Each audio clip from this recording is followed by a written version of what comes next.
tal amigos de Derecha Mexicana? Sean muy bienvenidos una vez más aquí a su muy queridísimo canal. Y pues el día de hoy ya tenemos por aquí un invitado muy especial desde las lejanas tierras de Argentina. Por ahí con nosotros, tío Velo. ¿Qué tal, tío? ¿Cómo estás? Hola, ¿cómo estás, Abraham? Es todo un gusto, bueno, poder conversar con vos. También un saludo a todos los mexicanos que los estimo mucho. Excelente. Y pues bueno, me gustaría también comentarle por aquí a la audiencia que ya teníamos pues un buen tiempo, ¿no? Tratando de organizar por ahí esta conversación. Yo por aquí contacté al buen tío por un libro. Fíjate, tu libro por ahí lo comentó Horacio y yo le comenté en Instagram, ¿dónde lo consigo? Y ya creo que tú me contestaste, está en Amazon. Y luego ya me voy a Amazon, lo pongo en la wishlist y digo, mira, lo voy a poner aquí para que no se me olvide comprarlo después, ¿no? Se me había olvidado y en enero justamente de este año dije, mira, ya que está calientito, ¿no? Todo ese tema de Trump y el informe Durham y todo esto, dije, bueno, vamos a comprarlo. Lo compré, me lo acabé en 3 días. Estaba en la oficina Oh, comiendo y lo estaba leyendo, tenía algún tiempo muerto o me metí en alguna junta, esas juntas inútiles, ¿verdad? Y en vez de poner atención a la junta estaba leyendo. No, la verdad, estuvo muy bueno el libro, digo, me lo acabé de volada. Y dije, mira, pues lo voy a platicar, ¿no? Lo voy a platicar de que a ver si podemos organizar alguna conversación, y por ahí te escribí, ¿verdad? Hubo un tema con el bueno, horario, digo, sí, bastante. bastante rápido lo has leído.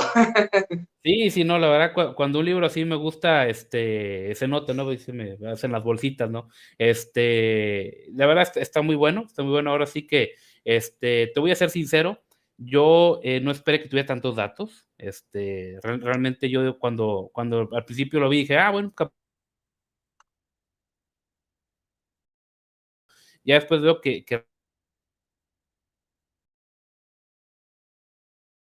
agenda y demás, eso me gustó bastante y la verdad, digo, lo recomiendo mucho. De hecho, para la gente que quiera profundizar en el tema, en el espectro, en el fenómeno Trump, digo, recomiendo tanto tu libro y lo pongo a la par con este libro de Daniel Stulin, La trascienda de Trump, que justamente también toca temas muy interesantes, ¿no? Pero bueno, ya ahorita hablaremos de eso.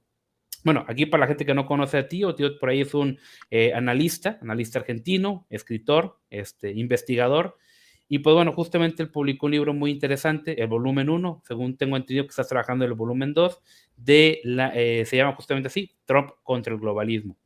Y bueno, me gustaría primero arrancar con esta pregunta. Tío, ¿qué fue lo que te motivó ahora sí que hablar acerca de este fenómeno, del fenómeno Trump? ¿Cuál fue ahora sí que tu catalizador? Bueno, sí, efectivamente, este es el libro. Bueno, te doy gracias por este espacio para comentarlo. Ahí no sé si se ve la tapa. Ajá, sí se ve. Trump contra el globalismo. Bueno, básicamente es una temática que es provocativa, digamos, desde el título. ¿Por qué provocativa? Que describe, a mi modo de ver, todas las políticas llevadas a cabo en su administración y digamos, provocativa porque dentro de los Estados Unidos en particular y en general la anglósfera es desde donde se motorizaron todas las estructuras de poder globalistas, siempre desde hace, ya se puede hablar de más de un siglo, y especialmente de los últimos 80 años.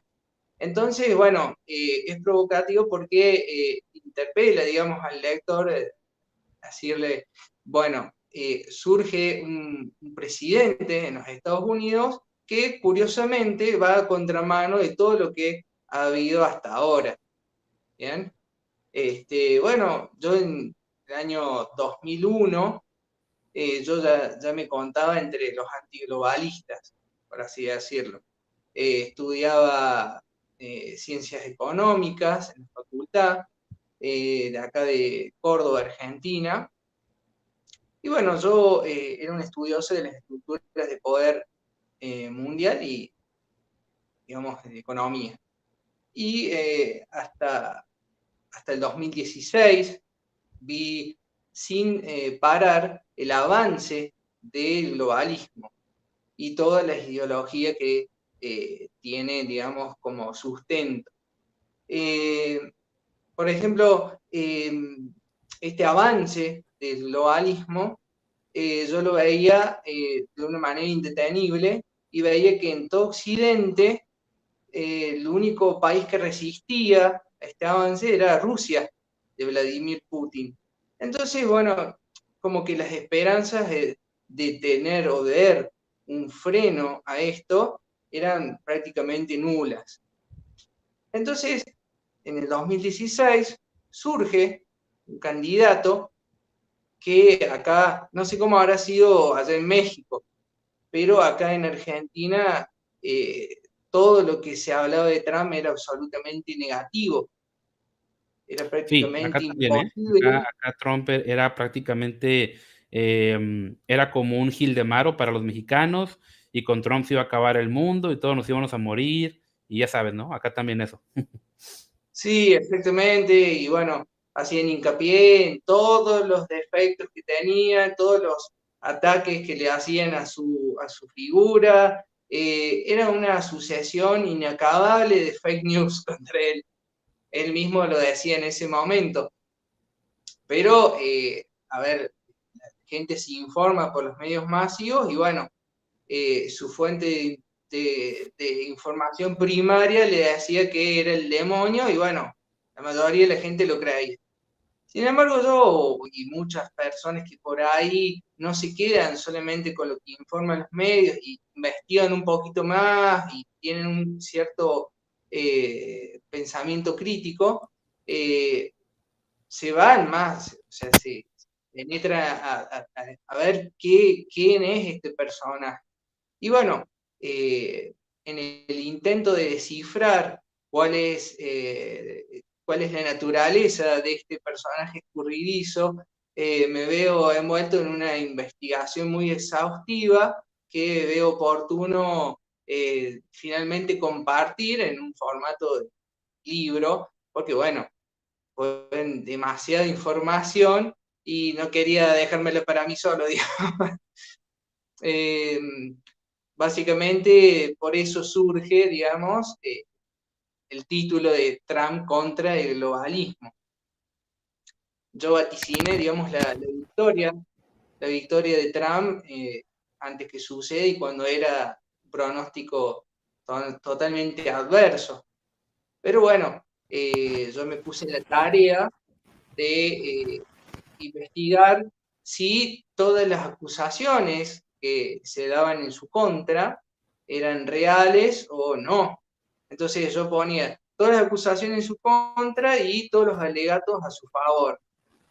Y bueno, me ponía en el papel de abogado del diablo, porque bueno, yo no tenía ningún favoritismo en especial por él ni por nada, yo simplemente quería determinar, ver si era un actor genuino contra estas estructuras o era una disidencia controlada. Que, bueno, quien estudia las estructuras del poder global sabe que es una costumbre que el mismo sistema crea sus propios demonios para monopolizar la acción y la reacción, digamos, de de todas sus políticas. Fíjate, me parece muy interesante eso que comentas, ¿no? Una, que justamente la desconfianza, ¿no? A los medios. Y ese es un fenómeno que se está viendo muy recientemente. Por ejemplo, en Estados Unidos ya cada vez es más gente la que no confía en los medios tradicionales. Televisión, radio, etcétera. Por ejemplo, la gente veía Fox por Tucker Carlson. Ya lo sacaron y se cayó, ¿no? Incluso después de que lo sacaron, mucha gente al día siguiente vio el programa para ver si decían algo, para ver si salía, ¿no? ¿Verdad? Para ver qué onda. Pero ya ahorita, sí, casi, casi ya cada vez más gente es de que si lo ves en la tele es mentira, ¿sí? O sea, antes era el contrario, Sí, no, la tele lo dice, la tele, mi presentador favorito, ¿no? La radio lo dice, ¿no? Que me parece muy interesante, ¿no? La comparación a aquel famoso experimento que se hizo en la radio con la Guerra de los Mundos, ¿no? Cuando se hace esto de que en la radio empiezan a narrar esto de la Guerra de los Mundos y la gente cae en esa histeria colectiva, aquí transmite una imagen bien poderosa, que la gente le va a creer a esa cajita de radio muy por encima de aquello que observen, ¿no? En su realidad, ¿no? Entonces, justamente el fenómeno Trump me parece muy interesante. ¿Por qué? Porque entre los medios más lo empezaron a atacar pues ahora sí que más la gente empezó como que a darle curiosidad. Ojo, en mi caso fue así. En mi caso, entre más me empezaron a atacar, más curiosidad me dio investigar a este personaje y darme cuenta que, igual que tú, que justamente había una sarta de mentiras en cuanto a él, ¿no? También. Y también Gallup por ahí Sí, publicó, digo, una encuesta, creo que fue por el 2019, cómo sí, justamente la gran mayoría de los republicanos no creían en los medios tradicionales, ¿sí? Y la gran mayoría de los demócratas. sí, sí, sí, exactamente. Lo interesante del fenómeno Trump es que, bueno, viene a poner, a cuestionar cosas que antes no se cuestionaban y pone sobre la mesa, digamos, de las grandes ligas de la política mundial, temas que, por ejemplo, el mismo globalismo era un vocablo que, bueno, no era común utilizar en política de las grandes ligas. Quienes cuestionaban el sistema y todo, sí, pero eran un underground muy alternativo y no tenía una mayor llegada esa crítica contra esas estructuras de poder mundial. Entonces, que surja un personaje que se postula para la presidencia de los Estados Unidos y que encima gana, no, realmente, bueno, hoy estamos, ya es común hablar de globalismo y criticar ciertas cosas, criticar los medios, y bueno, todo eso viene justamente de este movimiento MAGA que crea Donald Trump, principalmente, bueno, en los Estados Unidos. Y bueno, Estados Unidos, principalmente los republicanos, al beber de este discurso, bueno, comienzan a darse cuenta cómo quien realmente critica el sistema es objeto de toda clase de operaciones psicológicas, operaciones de desinformación, pero desde los medios masivos, no desde alguien que está en un cuartito que, bueno, que publica en un blog, bueno, no, desde los grandes medios. Entonces, Donald Trump decía, puso, digamos, sobre el tapete también el tema de las fake news, y bueno, yo ahí en el libro, digamos, abarco varias fake news, eh, me dedico, digamos, a investigar cada una de las acusaciones que se hicieron contra él, si era homófobo, si era machista, misógino o antisemita y racista, Reptiliano, bueno, ¿no? Todo eso.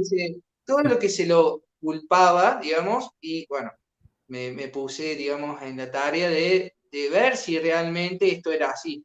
Bueno, entonces hago todo un perfilamiento también de la persona. Eh, en el 2016, en 13 de octubre de 2016, Donald Trump hace un discurso en Palm Beach, Florida, que realmente, bueno, caló hondo en mí por todo lo que hacía, y ahí vi que iba, digamos, al hueso del sistema, digamos, apuntado contra las finanzas internacionales, contra los medios de comunicación, algunos tratados de comercio injusto que le llamaba él, la inmigración masiva, decía que tenían un poder ilimitado, el establishment de Washington, bueno, y él, digamos, se daba en contra, digamos, de Hillary Clinton, que era su contrincante en ese momento. También me pongo a investigar cuáles fueron las fuentes de financiación, porque bueno, algo importante para determinar si algo es real o no, son las fuentes de financiación. Entonces, ahí pude comprobar que, bueno, 7 grandes magnates globalistas financiaron a Hillary, que los centros de poder como el CFR, el Club Bilderberg apoyaban a Hillary Clinton y decían que necesitaban y querían detener a Trump y el Brexit en ese momento, que es la salida del Reino Unido bueno, de ahí de la Unión Europea. Bueno, todos estos eran indicativos bastante grandes y bueno, y Donald Trump, él financió su propia campaña con su dinero, principalmente, con dinero de donantes pequeños en general, y eso fue la mayor fuente de financiación. Tuvo también otras financiaciones, pero no fueron mayoritariamente globalistas como si lo fue Hillary Clinton. Porque bueno, nosotros sabemos que generalmente se financia a ambos partidos y el modus operandi, digamos, de elite establishment globalista consiste en financiar ambos partidos y controlarlos de alguna manera. Pero esto no estaba sucediendo así en el 2016. Y bueno, vemos esta histeria de los medios contra él y toda clase de operaciones que Estados Unidos, o podemos decir en términos de lo que se empezó a utilizar el Estado profundo, utilizaba contra otros estados, contra un candidato y luego contra su propio presidente. Todas esas operaciones de inteligencia estaban siendo utilizadas contra un presidente electo. Entonces fue algo sorprendente. Bueno, eso lo voy describiendo durante el libro. Digamos. También estructuro, bueno, fue una investigación bastante larga que, bueno, llegó tengo dos libros ya escritos, uno publicado en 2021 y uno que está todavía en revisión, que todavía le falta, digamos, el toque final, digamos. Pero lo estructuro de la siguiente manera. La primera parte, bueno, trato el tema del fake news. Luego, la segunda parte hablo de globalismo, toda una serie de conceptos, porque, bueno, para saber si es o no globalista o está en contra del globalismo, bueno, hay que saber qué es, ¿no? Y en el tomo 2 hablo, digamos, sobre las relaciones que tiene el poder, las claves que tuvo, las claves de éxito que lo llevaron al poder, y, bueno, el tema de las elecciones del 2020 contra Biden, quién financió a Biden, quién financió a Donald Trump, cuáles eran los discursos, los temas de campaña. Hablo también del Rusia Gate, del Ucrania Gate, todo esto que son temas bastante extensos y complejos, pero que no podían quedar afuera de una investigación exhaustiva, digamos, o completa. Efectivamente, y fíjate, justamente siguiendo esta línea, también me llama mucho la atención esto, que en parte Trump ganó o logró tener ese impacto porque él era un outsider. Es decir, la gente ya estaba harta tanto de demócratas como de republicanos, porque hay que reconocer esto, ¿no? El movimiento MAGA es un movimiento dentro del Partido Republicano, pero no es el Partido Republicano. O sea, dentro también del Partido Republicano hay mucha gente que está alineada a los intereses globalistas, ¿no? Incluso no podemos meramente decir o recurrir a esta categoría de que a republicano bueno, demócrata malo, ¿no? Por ejemplo, el Partido Demócrata en su momento, en sus inicios, pues él nace como un partido que tiene mucho esta idea, ¿no? De frenar el poder del Estado, de no se metan con mi libertad, ¿no? Así empieza el Partido Demócrata, pero pues ya ahorita nada tiene que ver con eso, ¿no? Entonces, y que me parece muy interesante eso, ¿no? Que Trump es una persona que viene de fuera, que no viene, ¿no? De una cúpula partidista y que en parte por esto Claro, puede empatizar con la gente, ¿no? Mira, me gustaría preguntarte algo también. Hay un libro también muy bueno que aquí en Latinoamérica creo yo que también sirvió mucho para concientizar respecto al tema del globalismo propiamente. Por ejemplo, yo le reconozco mucho a Agustín Laje y a Nicolás Márquez su trabajo reviviendo, ¿no? A la derecha o darle ese aire fresco a la derecha. Pero hay un libro que a mí me parece fundamental para entender también este fenómeno, no sé si alcanza a ver, ahí se ve bien, es Un mundo que cambia, de César Vidal, y este libro tiene como subtítulo Patriotismo frente a la agenda globalista. Y me parece muy interesante sí, porque él también lo saca ya a finales de 2019, principios 2020, y justamente él va estructurando todo lo que vendría siendo los tentáculos o parte de los tentáculos de la agenda globalista.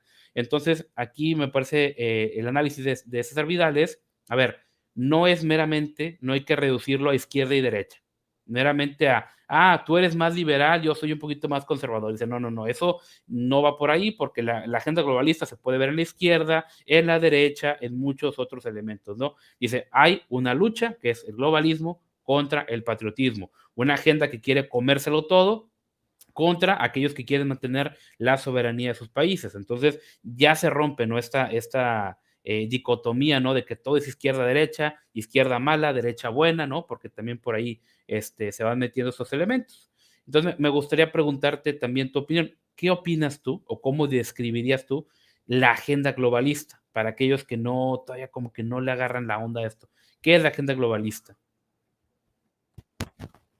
A ver, hubo un tema por aquí con la transmisión. A ver, ya saben que siempre que tocamos estos temas, a ver, creo ahí te ves bien. Sí, sí, perfecto, Listo ya. perfecto. Siempre que tocamos estos Sí, temas pasan sí. cosas raras, ¿eh? No sé si Bueno, escuchaste la pregunta. sí, yo opino lo mismo. Si bien él se encarna, digamos, dentro del Partido Republicano, bueno, él ha pasado por varios partidos. Él ha estado en momentos en el Partido Demócrata, estoy hablando del pasado, ¿no? Él estuvo un tiempo en el Partido Demócrata, otro tiempo en el Partido Republicano, otro tiempo en el Partido Independiente, otro reformista. En el año 2000 ya estaba queriendo participar y entrar ya en política pero él siempre aspirando a la presidencia, ¿no? No iba a aspirar a un condado, a una gobernación de algún estado, sino él quería las grandes ligas, digamos. Todo o Eh, nada, vámonos. bueno, en el año, ¿cómo? Decía todo o nada. Sí, ahí se... Claro, claro. Y en ese momento, bueno, ve que no tiene muchas posibilidades y no se presenta en 2000. Y bueno, siempre anduvo, él viene, digamos, si quiere, puedo hacer un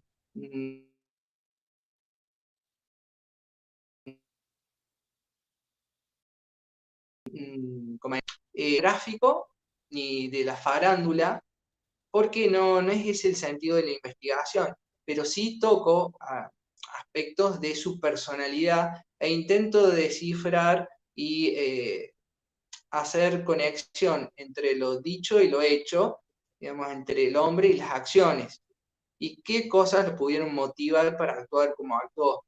Entonces, me remito a algunas obras que ha escrito él en el pasado y puedo ver cómo ha actuado, qué ha hecho, qué ha pensado. Entonces, hago un perfilamiento de la persona como para ver su figura, su carácter y por qué, bueno, actúa como actúa.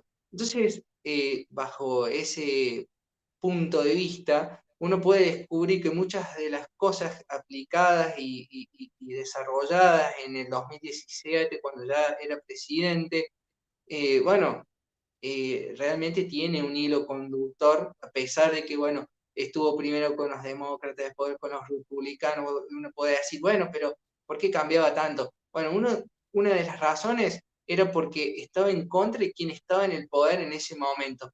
Era demócrata cuando estaban los Bush en el poder haciendo guerras en el Medio Oriente. Era republicano cuando estaba digamos, los demócratas en el poder. Y después, bueno, ya se va inclinando en 2015 hacia el Partido Republicano, porque, bueno, él cuenta con ciertas ideas más afines a la parte, digamos, republicana.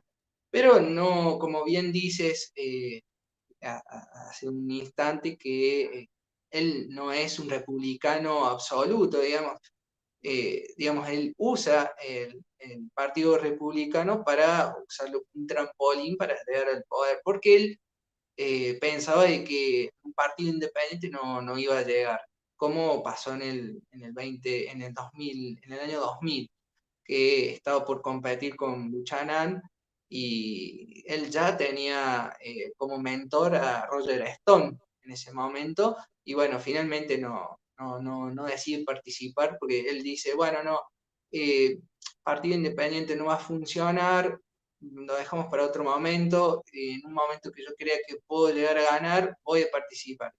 Bueno, dejó pasar 15 años, 16 años y él vio que su figura pública fue bastante fuerte, porque bueno, él él tuvo, digamos, reality shows como el programa de Aprendiz, y bueno, fue bastante conocido no solamente a nivel nacional, sino internacional, y vio que tenía bastantes chances. Entonces empezó a provocar con su narrativa, con su discurso, y bueno, y veo que tenía repercusión y que todas las cosas que él decía tenían mucha repercusión entre los republicanos, bueno, y atacaba a Obama en ese entonces, ¿cierto? Así que bueno, yo hago, digamos, un perfilamiento de él. Por ejemplo, él entra a la política con 70 años, a la presidencia con 70 años, en enero de 2017, y actualmente tiene 77 años. O sea, es una persona bastante grande, pero él conserva una gran vitalidad, tiene, tiene como rasgos característicos como el optimismo, el ser positivo, un empuje realmente asombroso, porque, bueno, más que uno querría llegar a esa edad como está él, ¿verdad? Eh, Él toma los obstáculos como desafíos, como retos, en vez de rehuir o escapar o deprimirse, él lo toma como algo para autodemostrarse que puede, que él, digamos, tiene instinto para ganar. Él ya desde que era joven, tenía 20 y pico de años, 26 años, él decía que el mundo se divide en dos tipos de personas, entre los que tienen instintos asesinos y los que no tienen instintos asesinos. Que bueno, los que realmente emergen son los que tienen, son competitivos, que tienen instinto para ganar. Y bueno, eso realmente lo ha caracterizado siempre a él, porque bueno, ha encarado, digamos, su vida como magnate inmobiliario de esa perspectiva. Eh, Él es alguien poco estructurado, realmente es alguien que es un autodidacta. Él dice que suele escuchar mucho al hombre de la calle, que desconfía de los grandes expertos. Eh, Él dice que, bueno, él, por ejemplo, es positivo, eh, es proactivo, creativo, realmente encara, digamos, su vida y todo desde esas perspectivas, digamos, de lucha. Bueno, y él tuvo, por ejemplo, tres mentores principales, principalmente su padre, que bueno, le hizo una mentoría, digamos, dentro del mundo del negocio inmobiliario. eh, Roger Stone, que bueno, lo ha seguido en el plano político por más de 23 años, y Paula White, que es una pastora telepredicadora de los Estados Unidos, y bueno, él es cristiano presbiteriano, y bueno, él en realidad no ha sido tan conservador como se ha vendido, porque si uno pone a ver digamos, su historia, no ha sido tan religioso como se vendió, pero bueno, en un partido republicano, bueno, en Estados Unidos son demasiado creyentes, ha atrapado mucho su discurso y su enfoque, digamos. Él es un experto en el arte de la guerra, un experto en el arte de la guerra, sabe muy bien las estrategias, eh, las ha aplicado en el mundo de los negocios y en el mundo de la política. También es también conoció desde hace más de 30 años el funcionamiento de la prensa. Él sabía perfectamente que siendo escandaloso y controversial podía hacer que la prensa hable de él, y eso era una publicidad gratuita. Eso lo utilizaba ya para vender departamentos de sus inmuebles. Eso mismo lo aplicó en la política. Él decía ya hace 30 y pico de años que una publicidad buena era preferible a una publicidad mala, pero una publicidad mala era mejor que ninguna. y eso ya lo ponía así en su libro, digamos, hace tantas décadas. Y bueno, y se ha notado que ha logrado con esa estrategia, siendo controversial, ganar en el 2016, en las elecciones de 2016, aún invirtiendo mucho menor cantidad de dinero que Hillary Clinton, que contó con un respaldo mucho mayor económico y respaldo absoluto. Eso es más o menos Excelente. Fíjate, mi bueno, idea de... me parece muy, vaya, me parece muy interesante esto, porque sí, bueno, justamente en el libro comentas esto, ¿no? Que él se fía más de la gente que vive la experiencia y no por el supuesto experto que está ahí para asesorarte y a lo mejor está desconectado del mundo real. Creo yo que en Exactamente. Latinoamérica tenemos ese problema. Por ejemplo, aquí los políticos que tenemos lamentablemente están muy desconectados. Por ejemplo, yo te hablo aquí de mi ciudad Monterrey, es una ciudad muy caliente, es una ciudad donde hay mucho calor. Y el político en turno, ¿cuál es su propuesta? ¿No? ¿Cuál es su, no sé, cuál es su agenda? No, hablemos lenguaje inclusivo y usemos más la bicicleta. A ver, ¿a quién se le ocurre en una ciudad donde ahorita estamos 42 grados centígrados andar en bicicleta? ¿A quién se le ocurre? Donde tenemos una pésima cultura vial, donde tenemos un montón de baches. Solamente alguien que en su vida ha vivido realmente en la parte de la ciudad donde pues trabaja la gente, ¿no? Es alguien que nada más se la ha pasado ahí en su cúpula, ¿no? En su burbuja. Entonces, el hecho de que Trump se diera, pues ahora sí que el tiempo, ¿no? El tiempo y lo pasó también en Ohio, ¿no? Mientras allá Biden andaba regalando dinero a Zelensky, Trump va allá a la zona a ver, oye, qué le hace falta a la gente, ¿no? Entonces, eso yo creo que también transmite un mensaje muy potente, ¿no? Transmite más esa imagen que un discurso muy bien elaborado. Y bueno, justamente, Exactamente. digo, el otro actor ahí que manejas también es el tema del globalismo. Y ahí, bueno, aquí justamente se cortó cuando estaba haciendo por ahí la pregunta. Para la gente que no sabe, ¿qué es el globalismo? ¿Cómo defines tú ahora sí que la agenda globalista? Sí, sí.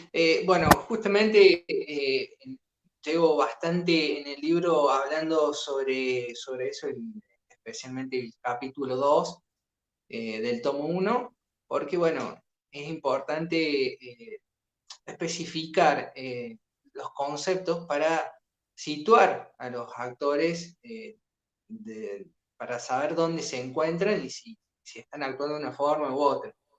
Porque es usual, bueno, al haber tantos significados y hay una confusión bastante grande de lo que es globalización, globalismo, bueno, ahí también especifico mundialismo. Pero para hacer un resumen general, podemos decir que qué es globalismo, qué es globalización. En el siglo pasado, Marshall McLuhan eh, sostuvo que digamos, los cambios sociales son efecto son efecto de los avances tecnológicos en el área del transporte y las comunicaciones. Entonces decía que estos avances generaban una, mayor interconexión entre las personas, hacían los eventos lejanos, se experimentaba como cercanos, porque bueno, lo que está sucediendo muy lejos, a través de los medios, se reciben como muy cerca, entonces era como revivir digamos, el ambiente de una aldea, pero a escala global. Bueno, este concepto de aldea global fue el que generó el de globalización. Entonces, bueno, ahora, si nosotros creemos que eso es globalización, estamos en un gran problema. ¿Por qué? Porque, bueno, no tendría nada de malo los avances de la tecnología, del transporte y las comunicaciones. ¿Qué tendría de malo? ¿Qué tendría de malo el comercio, la conexión, la mayor conexión entre los países? Porque, bueno, básicamente la idea de globalización que hay en el imaginario popular es digamos, la creciente comunicación, interconexión entre estados, entre países.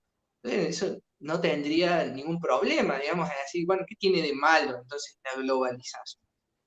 Bueno, pero eso no es globalización. Lo que yo establezco y digo, trato de generar una conciencia de que la manipulación del lenguaje es un arma de la élite.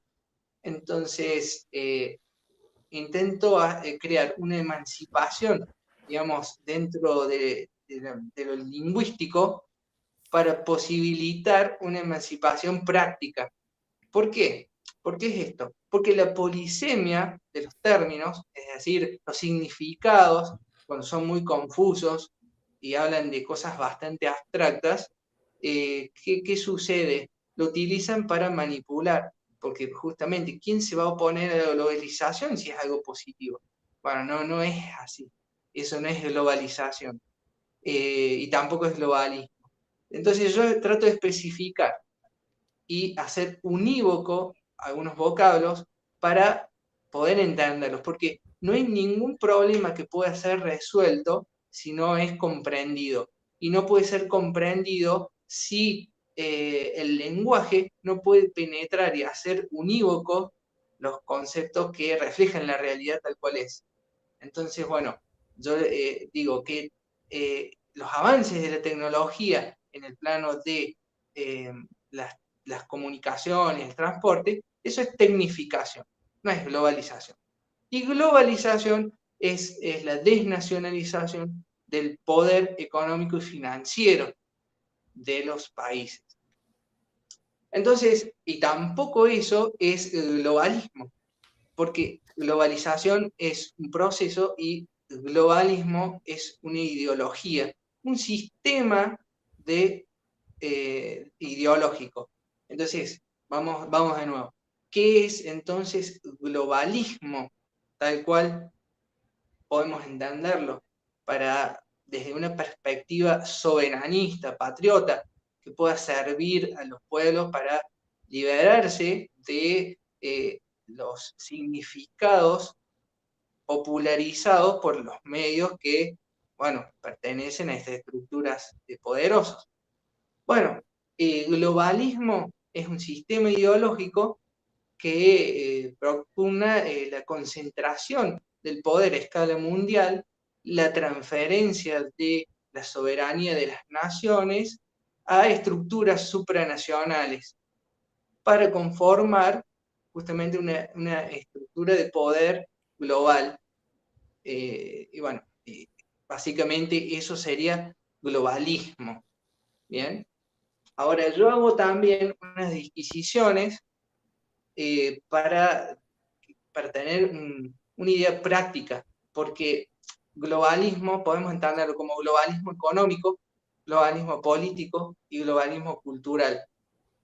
El globalismo político podemos especificar que es la desnacionalización del poder político.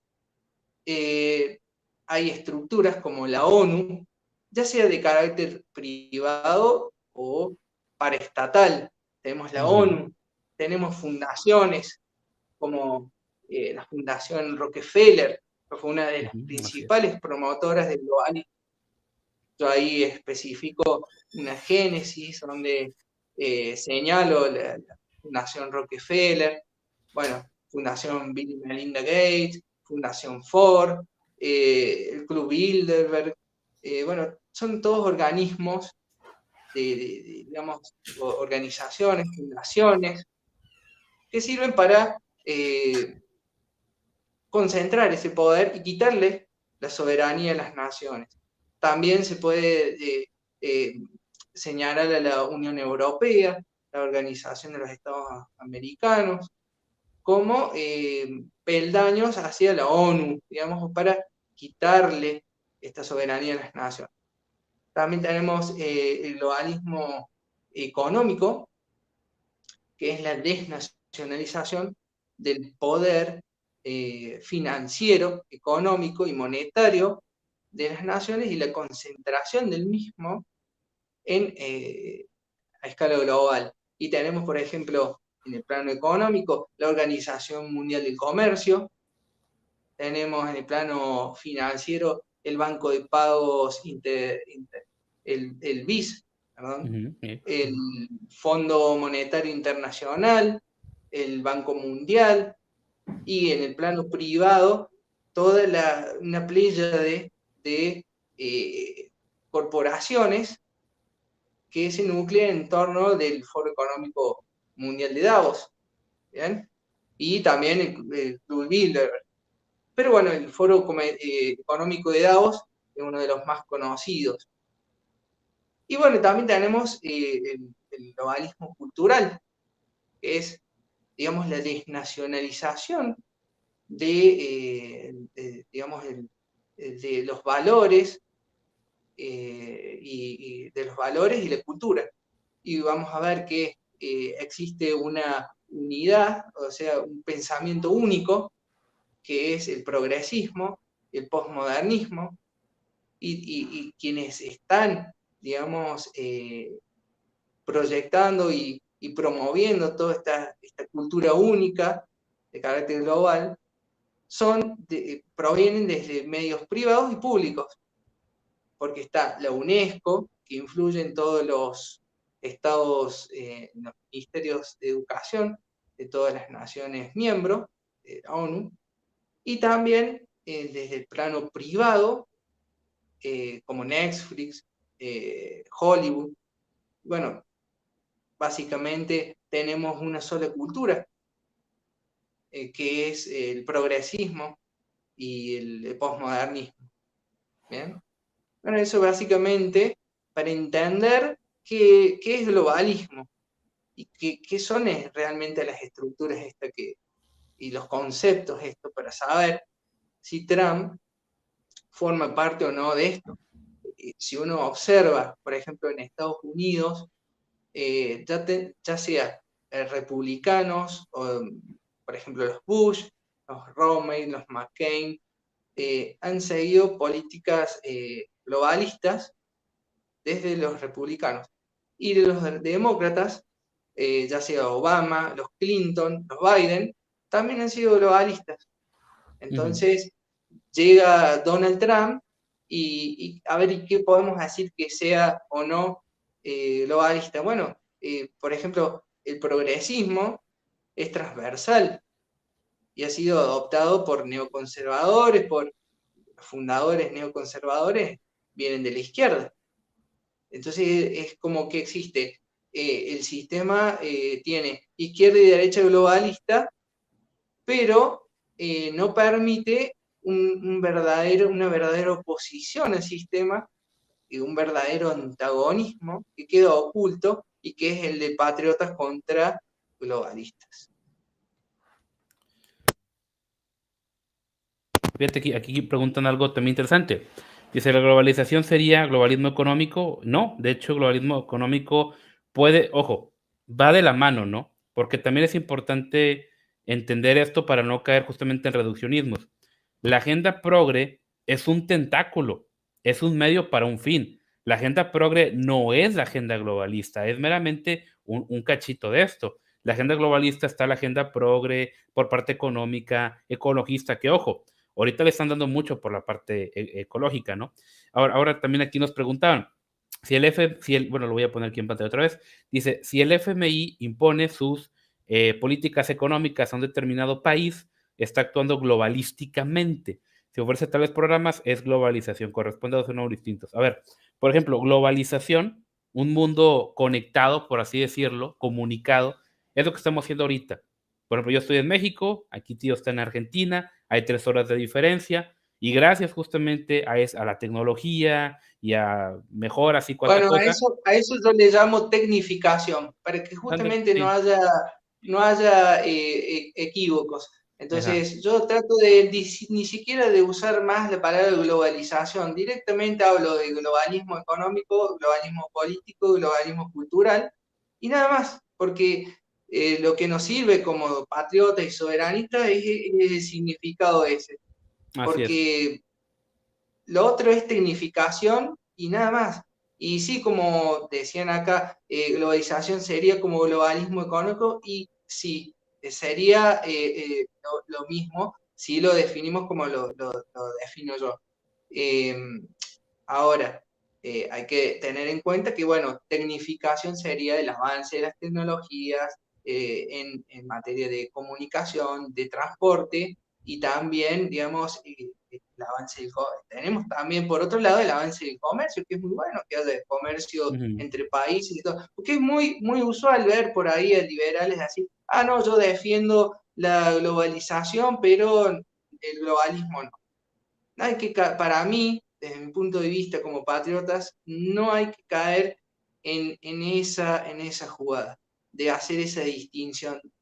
Directamente hay que utilizar en los términos, a mi modo de ver, globalismo económico, globalismo político, globalismo cultural, y oponerse a eso porque es lo que hay, digamos. Y al fíjate mismo tiempo se puede defender por otro lado lo que es el comercio bilateral, los tratados de comercio, se puede defender, obviamente que sean justos, porque justamente Trump se opuso a los tratados de libre comercio, pero que eran injustos para Estados Unidos, ujú, los destruyó, digamos, los dio de baja, pero hizo otros tratados mejores, que sean justos. ¿Por qué es esto? Porque esos tratados que existían, en realidad, más que de comercio, iban en las cláusulas que tenían aparejadas, iba la pérdida de soberanía de Estado. Y como el globalismo tiene como objetivo desnacionalizar y transferir la soberanía a entidades supranacionales, esto también incluía a Estados Unidos. Entonces, Estados Unidos reacciona, digamos, una élite patriótica dentro de Estados Unidos reacciona y dice, bueno, el globalismo nos está destruyendo. También el globalismo económico, el globalismo político, el globalismo cultural. Frenemos esto.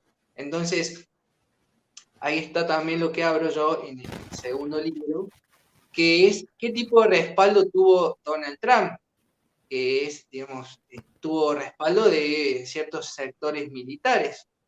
Entonces, eh, ahí es importante ver quién lo respaldó y quiénes lo respaldaron, digamos, qué fuerzas políticas lo respaldaron a él, qué estructuras de poder.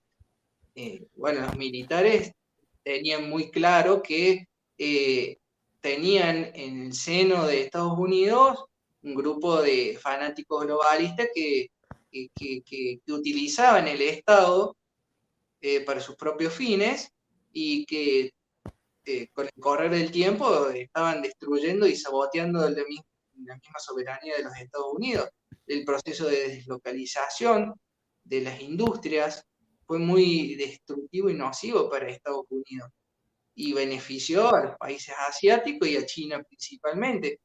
¿Y quiénes fueron los que orquestaron esto, los globalistas? Las políticas del CFR fueron de donde partieron todas estas políticas, eh, perjudicaron absolutamente a los Estados Unidos.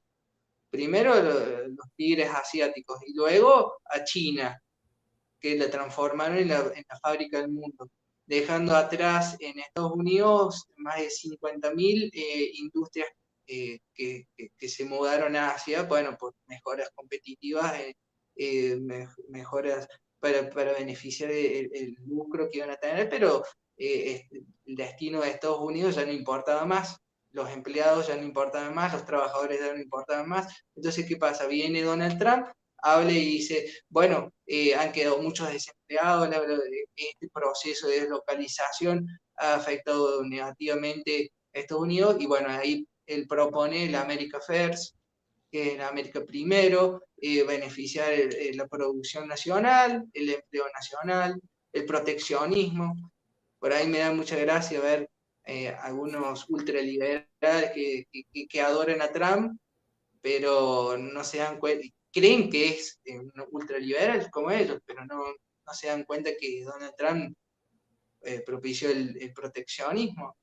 Pero dentro de esta lógica patriótica y dentro de las cosas que sucedieron en Estados Unidos, tenía mucho sentido y tuvo mucha repercusión en gran parte de la población de Estados Unidos que sufrió las consecuencias económicas de estas. Entonces, lo que decía Steve Bannon, el asesor estratega de Donald Trump en el principio de su presidencia, es que si él continuaba con esta retórica de defender a los trabajadores, la industria nacional, bajo el lema de America First, iba a ganarle sí o sí a Hillary Clinton, que, bueno, estaba, ella proponía, digamos, todo el discurso progresista que eso le puede motivar a algunos pocos nomás, y bueno, y así fue matemático realmente. Así es. Vaya, y también, vaya, retomando este punto, porque justamente hay gente que confunde esto y también yo lo comenté cuando teníamos por aquí a Ramiro. A ver, cuando hablamos de libre mercado, cuando hablamos de libertad económica, hablamos justamente que un país elige, ¿no? Por ejemplo, si yo te digo, oye, pues yo soy libre, pues de hablar, ¿no? Tengo libertad de expresión, entre comillas, ¿no? Bueno, no porque yo sea libre, signifique que yo voy a ir a una casa de una persona y lo voy a insultar y voy a hacer todo tipo de majaderías, ¿no? Ok, soy libre y lo mismo aplica conmigo, ¿no? Yo puedo elegir a quién entro a mi casa y a quién no. Entonces, cuando hablamos de libre mercado, hablamos de que un país libremente va a elegir con quién comercia y con quién no. Y ese Claro, parámetro para elegir con quién comercio y con quién no es cómo me beneficio yo. Que ojo, esta era una exactamente. doctrina de los padres fundadores. Los padres fundadores de Estados Unidos que decían, a ver, vamos a comerciar con todo el que nos convenga, pero en Claro, guerras no te metas con nadie. Justamente como bien decías, esta gente a veces ultralibertarios, ¿no? Creen que libertad económica es, no, yo no puedo prevenir hacer negocios con tal persona porque si yo digo que no, híjole, pues ya estoy atentando contra la libertad. Espérate, no, la libertad justamente es eso, libertad es tomar las mejores decisiones sin opresión. Incluso si tomamos, ¿no?, este famoso modelo de Locke, dice lo que es la libertad. La libertad es de que no esté alguien oprimiéndote, ¿no? Y justamente lo hemos comentado, muchas veces los liberales, y bien lo han hecho, en poner el dedo en la llaga y decir, a ver, no queremos estados grandes, pero también es bueno decir, a ver, no queremos corporaciones grandes. Por ejemplo, que hagan lo que quieran. Aquí en México, Twitter, a ver, Twitter es una empresa, sí. Ok, Twitter, tú quieres entrar a México, excelente, pero fíjate que aquí en México tenemos leyes de protección a los datos, tenemos leyes de libertad de expresión. Por lo tanto, tú, Twitter, si vienes a México, mis condiciones son, no vas a andar bloqueando gente, los datos no van a salir del país, estoy imaginando, ¿no? Etcétera, etcétera, etcétera. Twitter, ¿aceptas en las condiciones que yo, país, te pongo? No, pues no acepto. Ah, no claro. aceptas, pues bye. ¿No, verdad? Eso es, Claro, eso es libre comercio. Yo comercio, pero exactamente, hay condiciones, ¿no? Entonces, justamente me exactamente, parece necesario. exactamente. Exactamente, es buena la aclaración y bueno, el mismo Donald Trump ha aclarado que él está a favor del tratado de libre comercio, pero siempre y cuando beneficien a Estados Unidos, Así a es. su país, ¿sí? Y bueno, justamente él desarma los tratados que había, porque ¿qué pasa? Lo que suele hacer el establishment globalista es, eh, bajo unos tratados colectivos de varios países, encubren con esa idea de tratados masivos algunas cláusulas que le quitan soberanía al mismo nación y al crear un tratado fijo, bueno, ante intereses variables que en unos años puede variar la economía de un país, a lo mejor te conviene comerciar con otro y es necesaria la soberanía para elegir. Estaban atados a esos tratados y atados de pies y manos. ¿Y qué pasa? Todos esos tratados estaban creados para inflar artificialmente también a China en gran parte, porque bueno, cuando los que propician la entrada de China a la Organización Mundial del Comercio en el 2001 fueron todos globalistas, desde el mismo Estados Unidos, ya desde la época de Henry Kissinger, ¿no?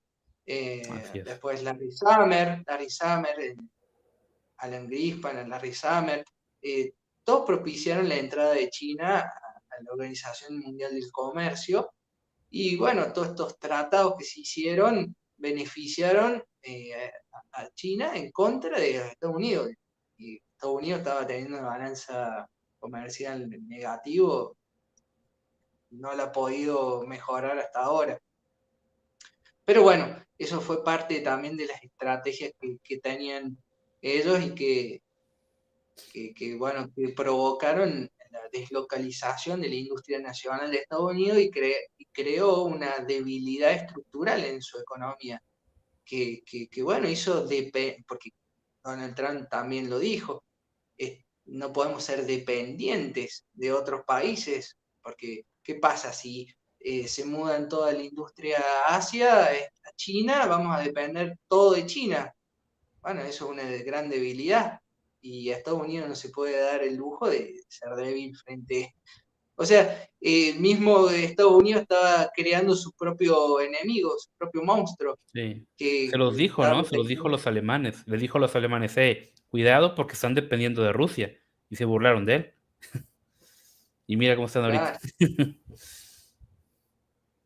sí, Oye, sí, totalmente. también digo, bueno, o justamente estas ideas, ¿no?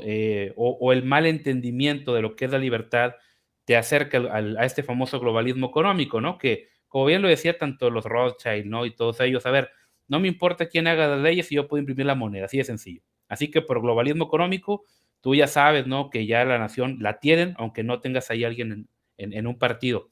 Pero también comentabas algo muy interesante, porque mucha gente cree que la antítesis del globalismo es el marxismo. Pero me pareció muy interesante cómo comentabas que el marxismo, pues es muy funcional, ¿no? También al globalismo. Pero Ya, digo, ya se de volada se nos fue el tiempo, pero me gustaría que nos platicaras un poquito más acerca de esto. sí, por supuesto, digamos, el marxismo es totalmente globalista. Si uno se pone a ver, digamos, dentro de la teoría marxista, va a ver que la dictadura del proletariado no tenía como objetivo quedarse en Rusia, por ejemplo. No, eso encarnó en Rusia como la Unión de Repúblicas Socialistas Soviéticas, pero tenía una proyección internacional, internacionalista. Querían seguir expandiendo como una especie de neoimperio que es globalista, porque no tenía límites, era absoluto. Ellos querían cubrir la tierra con la hoz y el martillo. ¿Bien? Hasta en el mismo logotipo de la Unión Soviética está el mundo y la hoz y el martillo. Querían cubrir el globo de comunismo. Entonces, bueno, ya el mismo, estudiando la historia de todas las organizaciones marxistas, uno va a descubrir que ellos ya organizaban la primera internacional social, la segunda internacional social, la tercera, la cuarta, después, bueno, varias reuniones internacionalistas, tuvieron el mismo, el Comintern, que fue una especie de ONU comunista, donde nucleaban partidos comunistas de todo el mundo, y eso fue fundado en 1919 por Lenin, el Partido Comunista, y donde dictaban a todos los países qué tenían que hacer, digamos, a todos los partidos comunistas de todos los países. Y si un país caía dentro del comunismo, gobernado por el comunismo, caía bajo la égida de la Unión de Repúblicas Socialistas Soviéticas. Entonces, era un globalismo absolutamente político. Yo lo que pongo también en el libro que bueno, la oligarquía financiera internacional fue la que, digamos, financió el movimiento marxista y también el movimiento, digamos, del globalismo, pero desde la rama privada en Occidente. Entonces hizo una especie de globalismo político por el lado de la Unión Soviética, público, digamos, por el lado público, por el lado de la coerción, y en el lado de Occidente, a través de las corporaciones, que se puede decir que eso es un socialismo corporativo, como decía Anthony Sutton, eh, y que es a través de la persuasión y de la actividad privada. Y hoy mismo podemos ver que el foro de Davos está presidido por Klaus Schwab y tiene atrás un busto de Vladimir Lenin. Entonces, vos decís, ¿qué está pasando? ¿Cómo puede ser que el Foro Económico Mundial de Davos, que se supone que va a defender los intereses de la propiedad privada, comunista, uno no entiende? Bueno, lo que yo especifico en el libro y trato de hacer una génesis de las diferencias que hay entre el socialismo, porque el socialismo no solamente es el marxista, hay muchos tipos de socialismo.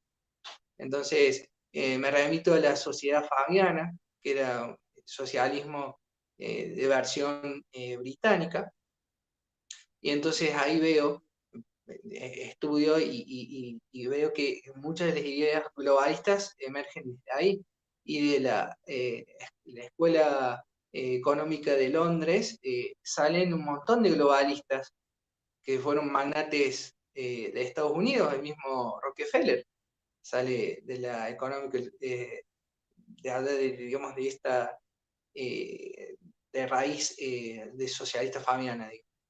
Entonces, si uno se pone a explorar más también, podemos descubrir que la misma ONU, las mismas organizaciones multilaterales, han caído presas de socialistas. El mismo actual secretario, Antonio Guterres, que es un portugués, fue presidente de la Internacional Socialista. Entonces, la verdad está frente a nuestros ojos. O sea, la ONU está presidida por el presidente de la Internacional Socialista. Más claro, imposible. O sea, Sí, no, y de hecho, como comentabas, incluso mucha gente no sabe esto, que incluso Marx fue financiado por los Rothschild. Y tú dices, sí, ah, por, caray. por los Warburg, por los Rothschild, bueno, y bueno, justamente lo que yo explico es que el poder financiero utiliza este odio al capital productivo porque es una competencia para el capital financiero. Por eso cuando se producen las revoluciones en Rusia, los bancos no los tocan, pero el capital productivo sí, los matan a todos. Y así Sí, sí. sucede en varios países.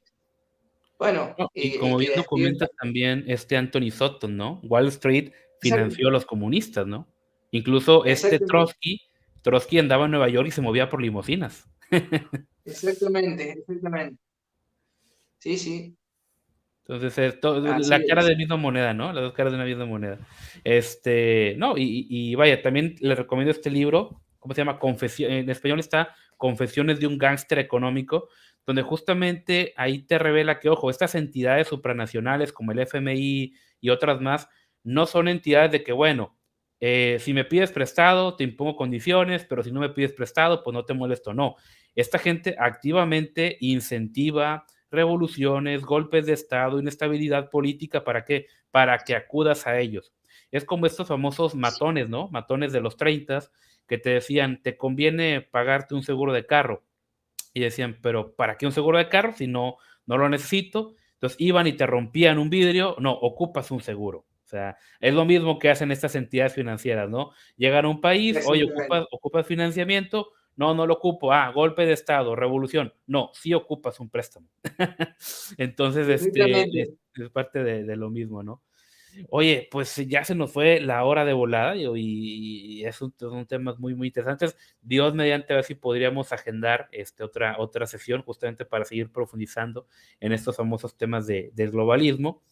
Y Por bueno, supuesto. ya para terminar, platicamos un poquito de la variante ahí Liber Progre, ¿no? La variante también por ahí económica, pero también ya para terminar, digo, me gustaría hacer este comentario. Hay que reconocer que parte de la esencia del globalismo es romperlo todo.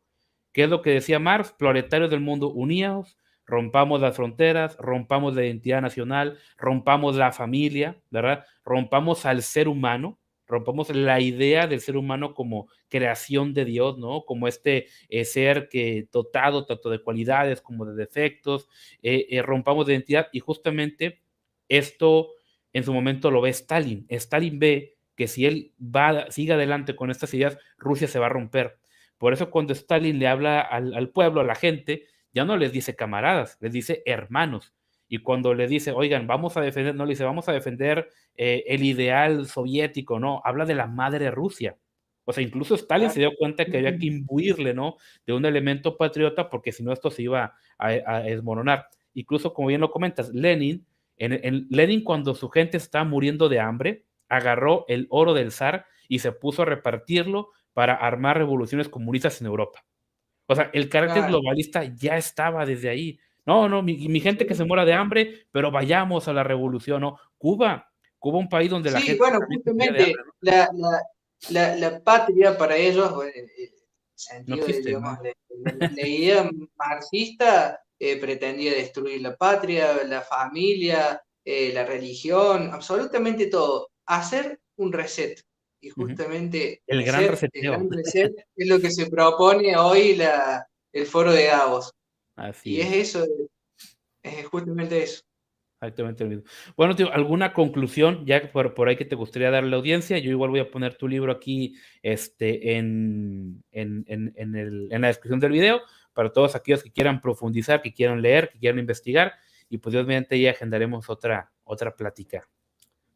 Bueno, primero que nada, bueno, agradecerte el espacio que se ha pasado realmente volando la hora y vamos seguramente cuando quieras a hacer otro vivo y bueno, que me puedan seguir también en las redes, en Teo Belog, y ahí suelo subir artículos, noticias, videos de todos estos temas.